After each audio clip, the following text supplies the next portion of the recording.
Tiongkok adalah salah satu negara penting di perlintasan jalur rempah. Di bawah dinginnya udara, tim diplomasi budaya jalur rempah menelusuri Beijing dan Fuzhou. Mari kita dengar cerita dari Tiongkok bersama Firta Hapsari.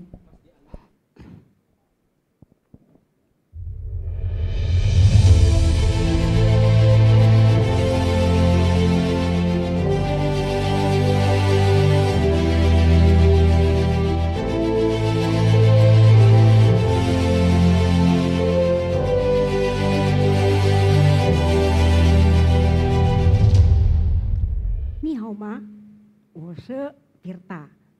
Saya adalah peneliti dan pengamat kuliner di Akademi Kuliner Indonesia dan sekarang juga menjadi salah satu sukarelawan sejawat cendekia di Yayasan Negeri Rempah. Ini adalah catatan perjalanan kami mencari jejak Nusantara di Tiongkok. Kami memulai perjalanan ini dari ibu kota rakyat Tiongkok, Beijing. Kami berangkat bertuju dari Jakarta dan Bali. Saya Firta, ada Mas Bram, Mbak Ratih, Sari, Mas Wawan, Mas Jos dan juga Jane. Pada saat kami tiba di Beijing, cuacanya memasuki musim dingin, sehingga suhunya berkisar -5 sampai 8 derajat sampai 4 derajat Celcius. Kostum yang dipakai pada saat itu mirip seperti ini. Menggunakan mantel tebal ataupun menggunakan sweater yang tebal. Beijing memang termasuk zona subtropis sehingga setiap tahunnya selalu melewati 4 musim. Beijing adalah kota terbesar kedua di Tiongkok dengan penduduk lebih dari 21 juta jiwa. Kota besar ini menjadi pusat keuangan, bisnis, dan teknologi berskala global. Kotanya sangat modern, hampir sebagian moda transportasinya terintegrasi dengan teknologi.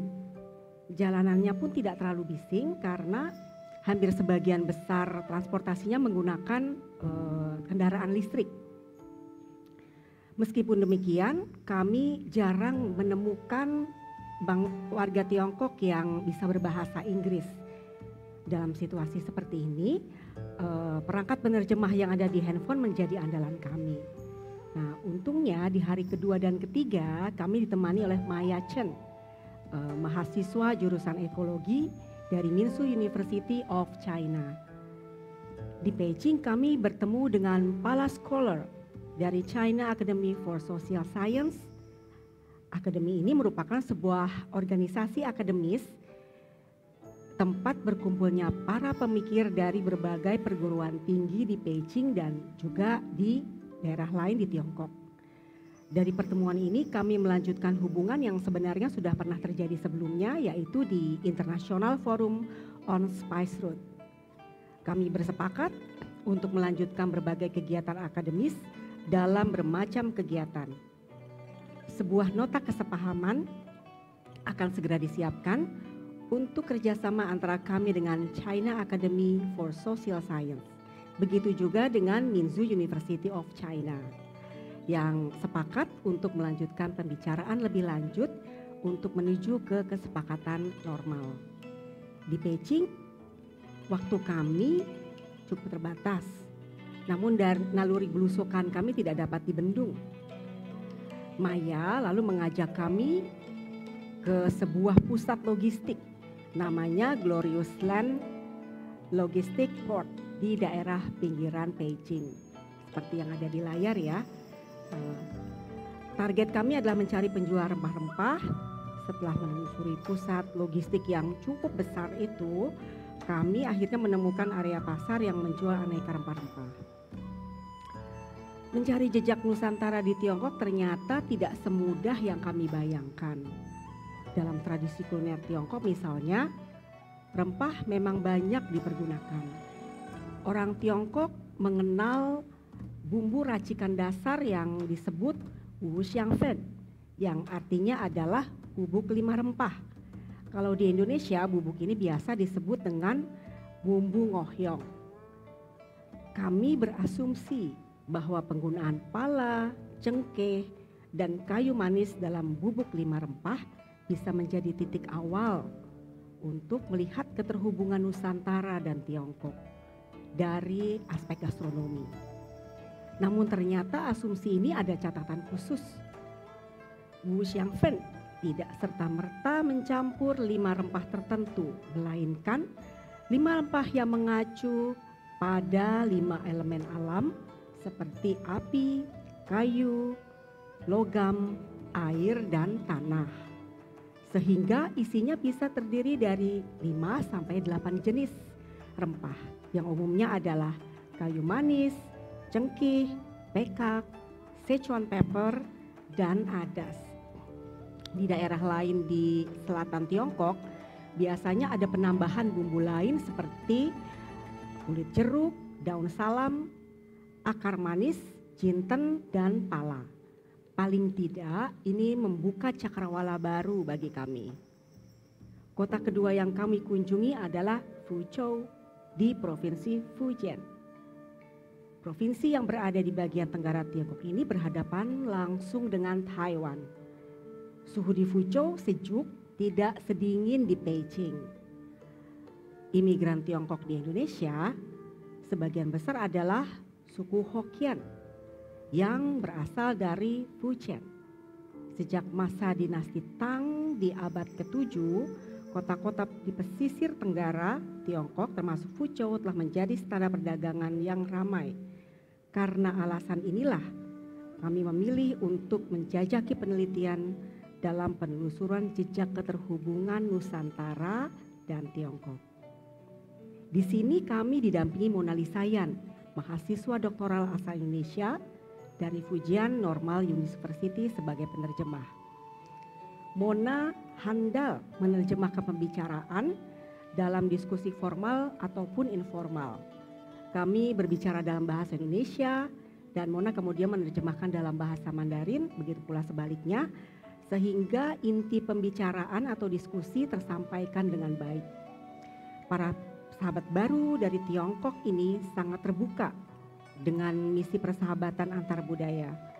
Bahkan bagi mereka, jalur rempah dinilai sangat kompatibel dengan konsep Belt and Road Initiative. Kedua belah pihak bersepakat bahwa dari misi diplomasi budaya jalur rempah ini akan dihasilkan beberapa output, di antaranya publikasi ilmiah, publikasi populer, web series, dan unggahan di media sosial. Sama seperti di Beijing, misi di Fujian berhasil membuat kesepakatan dalam bentuk Memorandum of Understanding dengan Fujian Normal University. Beberapa komitmen terkait joint research, publikasi, bahkan joint student supervising juga dibahas dengan beberapa mitra yang kami kunjungi, seperti di Fujian University of Traditional Chinese Medicine dan Fujian Provincial Archive. Beragam tema penelitian berbasis ilmu alam hingga ilmu sosial terkait rempah dapat menjadi tema penelitian mahasiswa. Semua keluaran tersebut diharapkan dapat memperkuat argumen Indonesia untuk didaftarkan ke UNESCO untuk menjadi jalur rempah sebagai warisan dunia.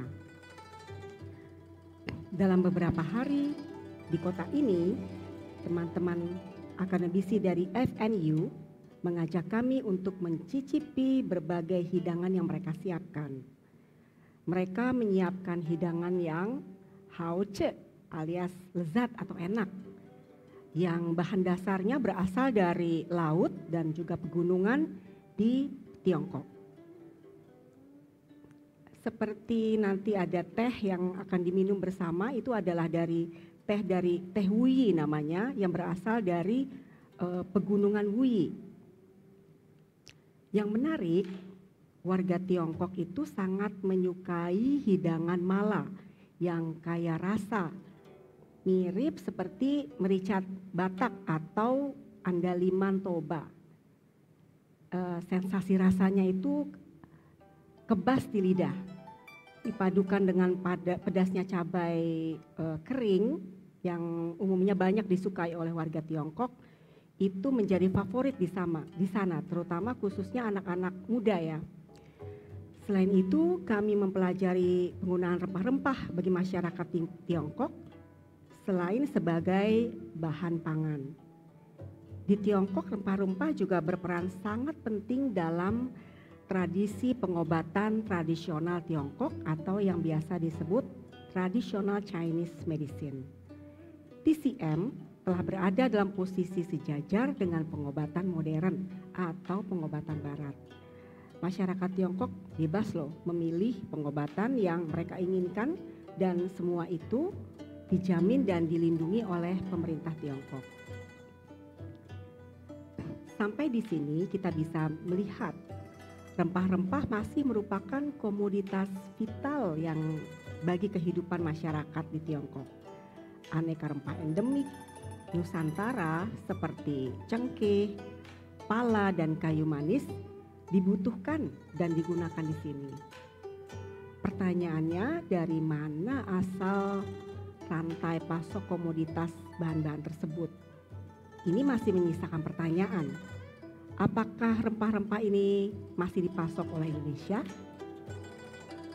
Seberapa banyak sih pasokan itu masuk ke Tiongkok? Karena pada dasarnya rempah yang digunakan warga lokal Tiongkok adalah tanaman rempah yang tumbuh dan dibudidayakan di tanah Tiongkok. Disinilah peran ahli Indonesia dan Tiongkok dibutuhkan. Perlu sinergi lintas pengetahuan dari peneliti lintas bangsa untuk melakukan validasi terhadap kekayaan pangan di dua negara.